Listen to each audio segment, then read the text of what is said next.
Hi, I'm Geeta from beadwholesaler.com. Today, Sol and I will be showing to you how to make a rosary mala trendy necklace. It's not a traditional rosary or a mala necklace. We have combined the aesthetics of both the styles to make a trendy necklace. These are very popular these days. So you see the red rosary there is a traditional rosary. We have followed all the intricacies of making a Catholic rosary, and the blue one, which is made out of the 10mm round beads, is a Buddha inspired mala. But the one we are going to show you today is going to be actually the mix of two, and Sol is going to show you how to do those. But before that, we'll show you the parts you will need to make this trendy necklace. What we are using for this project is 10mm round lapis beads. We are using 2 strands of those. We are using tiara cast pewter gold plated beads. We are also using, again from tiara cast, the finest pewter tree of life small size pendant. We are using the link in the peace sign, and we are using gold filled 1-inch 24 gauge eye pins. The tools we will require for this will be the chain nose plier. We'll also need round nose plier, and for getting those fine cuts we will be using the Plato flush cutter. All these supplies are available from beadwholesaler.com. Okay, so we'll start with using our eye pin, and we are going to put the bead through it, and then we will start to make a loop. And as we make a loop, we pay special attention that the loop we are making is at 90 degrees to the loop that is at the bottom of the bead. This process has to be very religiously followed, because otherwise the beads do not fall very nicely if you have both the loops in the same direction. So this is Sol is cutting the loop, and you see how it looks now. And we are also going to show you a big eye pin that we used and made this loop, so that you know how the two loops are at 90 degrees to each other. We will continue this process, and we will take the head pin again, the eye pin, sorry, and we will be attaching the next bead, and so on. Again, Sol is going to show you again.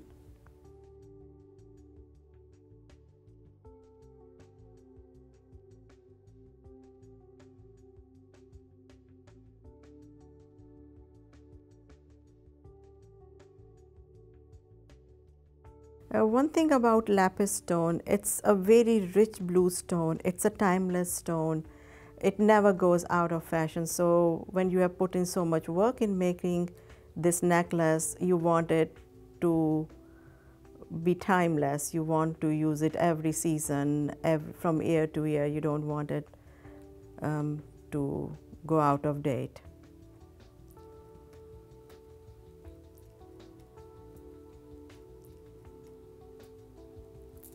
You will continue again, and you will get the desired length that you want your necklace to be. Some people like it short. They may want it to be like a 21-inch. Some people may want it to be 24-inch, and it also depends on how tall or short the person who's wearing it is going to be. So you continue with that, and then once you have the number of beads to the desired length, you will start to make the bottom piece, the one that we will be putting at the center. For that, we will be using the link which will go in the center, and Sol is now going to attach these lapis beads. We are going to be using 3 lapis beads which will fall from the peace sign. And again here, even though we are not making a Buddha rosary, we are still trying to stick to a theme. This is peace and tree of life, which has a very Zen-like feel to it. A lot of people are into these kind of things here, but choose whatever you like. You can use anything you want.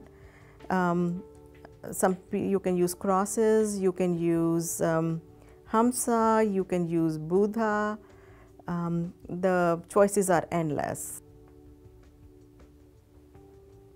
So when we attach these beads to the pendant and the link, we use jump rings. And one thing we have to always remember when we use jump ring is never to open them sideways. That way what happens is when you will open them sideways, they're going to lose their shape, they are going to lose their roundness. We want our links to be perfect round. So what we do is, as Sol just demonstrated to you, we open them not losing the shape, we go front to back. That way they will keep their shape, and when we go to close them, they close to almost a perfect round, the same that we began with. And here, after opening it, she puts it back, and then she is going to close it. And you see how nice that round is going to look. And when Sol is going to put it on the mat, you will see how clean that closing is. If she would have used it sideways, she will never get that round jump ring that we look to get. And here she is going to do it again. Here, see, she goes front and back. She puts the link there. She puts the beads there. And here you close it. It's not only it's good and aesthetically pleasing, it's also easier to do it this way. So now we will be connecting this drop to our rosary style beads.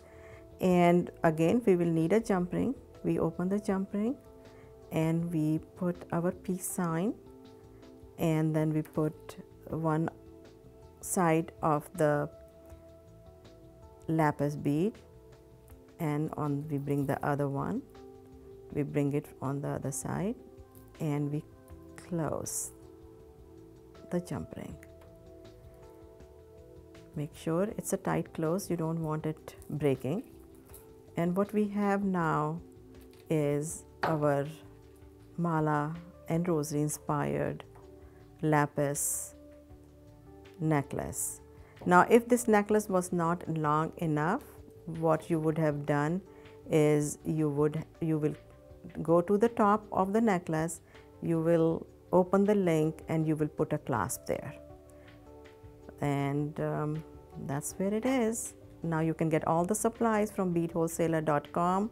Again, this is Geeta and Sol from beadwholesaler.com. Hope you enjoyed our tutorial.